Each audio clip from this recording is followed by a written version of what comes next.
My name is Nida. I'm actually from Kozhikode. ഞാനിപ്പോൾ പഠിച്ചുകൊണ്ടിരിക്കുന്ന കൊച്ചിയിലുള്ള എലാൻസൺ ഇൻസ്റ്റിറ്റ്യൂട്ടിലാണ്. Current ചെയ്തുകൊണ്ടിരിക്കുന്ന പേപ്പർ SBR ആണ്. ഞാൻ ആക്ച്വലി വരുന്നത് സയൻസ് ബാക്ക്ഗ്രൗണ്ടിൽ നിന്നാണ്. ഐ തിങ്ക് എൻ്റെ +2 എൻഡിൻ്റെ ടൈമിലാണ് എനിക്കൊരു റിയലൈസേഷൻ വന്നത് എനിക്ക് ആക്ച്വലി ബിസിനസ് ഫീൽഡിലേക്കാണ് പോകേണ്ടതെന്നുള്ളത്. അപ്പോൾ അറ്റ് ദ ടൈം എൻ്റെ സിസ്റ്റർ CA ചെയ്തുകൊണ്ടിരിക്കുകയായിരുന്നു. അപ്പം അവളാണ് എനിക്ക് സജസ്റ്റ് ചെയ്ത് തന്നത് ACC എന്ന് പറഞ്ഞൊരു കോഴ്സ് ഉണ്ട്, ഇൻ്റർനാഷണൽ ലെവലാണ്, കുറച്ചും കൂടി സ്റ്റുഡൻറ്റ് ഫ്രണ്ട്ലി ആണെന്നൊക്കെ പറഞ്ഞിട്ട്. അപ്പോൾ ഞാൻ അതിനെപ്പറ്റി കൂടുതൽ അറിയാൻ വേണ്ടി കുറച്ച് റിസർച്ച് എടുത്ത് നോക്കി. അപ്പം എനിക്ക് തന്നെ അറിയുന്നൊരു ഫ്രണ്ട് ഉണ്ടായിരുന്നു, അവൾ ACC കംപ്ലീറ്റഡ് ആയിരുന്നു. അവൾ എന്നോട് പറഞ്ഞു, നീ ഫസ്റ്റ് ലെവൽ ചെയ്യാൻ പോവല്ലേ, അപ്പോൾ ഫസ്റ്റ് FA എന്ന് പറഞ്ഞ പേപ്പർ എടുത്തോ. ഹബീബ് സാറിനാണ് എനിക്ക് അവൾ പ്രത്യേകം പ്രിഫർ ചെയ്ത് തന്നത്. അങ്ങനെയാണ് ഞാൻ എലാൻസിലേക്ക് ആദ്യമായിട്ട് വരുന്നത്. സോ ഫസ്റ്റ് എൻ്റെ 5 പേപ്പേഴ്സോളം എലാൻസിൽ എൻ്റെ ഓൺലൈൻ ക്ലാസ് ആയിരുന്നു. പിന്നീടാണ് ഓഫ്ലൈനിലേക്ക് വരുന്നത്. ഓൺലൈൻ ക്ലാസ്സിനെ പറ്റി പറയുകയാണെങ്കിൽ ഐ തിങ്ക് നമുക്ക് ഭയങ്കര ഹെൽപ്ഫുള്ളായിട്ടാണ് ഇവർ ഓൺലൈൻ ക്ലാസ് നടത്തൽ. എനിക്കൊരു ഓൺലൈൻ ക്ലാസ്സിൻ്റെ ബോറിങ് ഫീലിംഗ് ഒന്നും എനിക്കൊരിക്കലും വന്നിട്ടില്ല, പ്രത്യേകിച്ച് ഹബീബ് സാറിൻ്റെ ക്ലാസ്സിൽ. ബിക്കോസ് സാറ് എല്ലാം പ്ലാൻഡ് ആയിട്ട് തരായിരുന്നു, എങ്ങനെ പഠിക്കണം, എവിടെ പഠിക്കണം, എന്തൊക്കെ പഠിക്കണം. സോ ആക്ച്വലി അതൊക്കെ ഭയങ്കര ഹെൽപ്ഫുള്ളായിട്ട് തന്നെ ഇതാക്കിയിട്ടുണ്ട്. പിന്നീട് ഞാൻ ഓഫ്ലൈനിൽ വന്നപ്പോഴും ഒന്നും കൂടി ബെറ്റർ ആവാമെന്നല്ലാണ്ട് വേറൊരു ഡിഫറൻസും എനിക്ക് തോന്നിയിട്ടില്ല. അപ്പം ഞാൻ 2 സൈഡും എക്സ്പീരിയൻസ് ചെയ്ത ആളാണ്.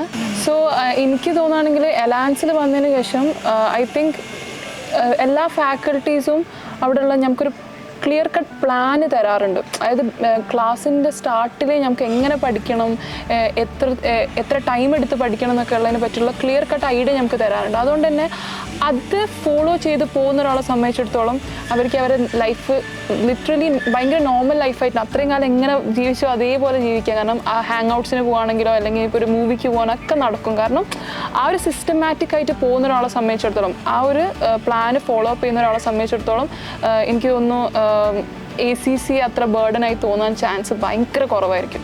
സോ എൻ്റെ ഇത്രത്തോളം കാലത്തുള്ള ACC ജേർണിയിൽ ഞാൻ കണ്ടുവന്നൊരു സംഭവമാണ്, സ്റ്റുഡൻസ് അവർ ഏതെങ്കിലും പേപ്പർ ഫസ്റ്റ് അറ്റംപ്റ്റിലോ സെക്കൻഡ് അറ്റംപ്റ്റിലോ ഫെയിൽ ആയി കഴിഞ്ഞാൽ ഡ്രോപ്പ് ചെയ്യുന്ന പോകുന്നൊരു സിറ്റുവേഷൻ.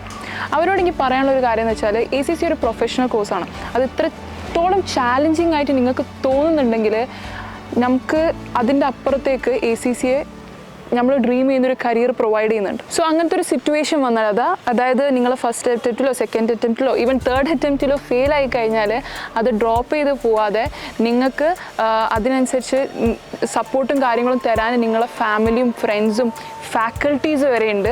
അത് യൂട്ടിലൈസ് ചെയ്യുക. പിന്നെ നിങ്ങൾക്ക് എവിടെയാണ് തെറ്റ് പറ്റിയത്, ഇപ്പം ACCൻ്റെ സൈറ്റിൽ പോയാൽ തന്നെ അവരെല്ലാ എക്സാം കഴിഞ്ഞാലും 1 വീക്കിനുള്ളിൽ നമ്മൾ ഓരോ സെക്ഷനിലും നമുക്ക് ഓരോ സെക്ഷനും കിട്ടിയ പെർസെൻറ്റേജും കാര്യങ്ങളൊക്കെ അയച്ചിരുന്നുണ്ട്. അപ്പോൾ അതൊക്കെ യൂട്ടിലൈസ് ചെയ്യുക. അങ്ങനത്തെ ഓരോ റിസോഴ്സസ് യൂട്ടിലൈസ് ചെയ്തിട്ട് അതിൽ നമ്മൾ ആ ഒരു സബ്ജക്റ്റിൽ ബെറ്റർ ആവാൻ നോക്കാം, other than dropping this whole thing.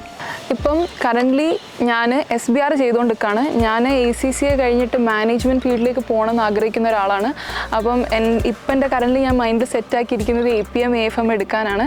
ഇനിയിപ്പോൾ മുന്നോട്ടേക്ക് പോകുമ്പോൾ പ്ലാൻ മാറുമെന്ന് എനിക്കറിയില്ല, പക്ഷേ ഇപ്പം കറൻ്റ്ലി ഞാൻ APM AFM എന്ന ഇതിലാണ് പോകുന്നത്.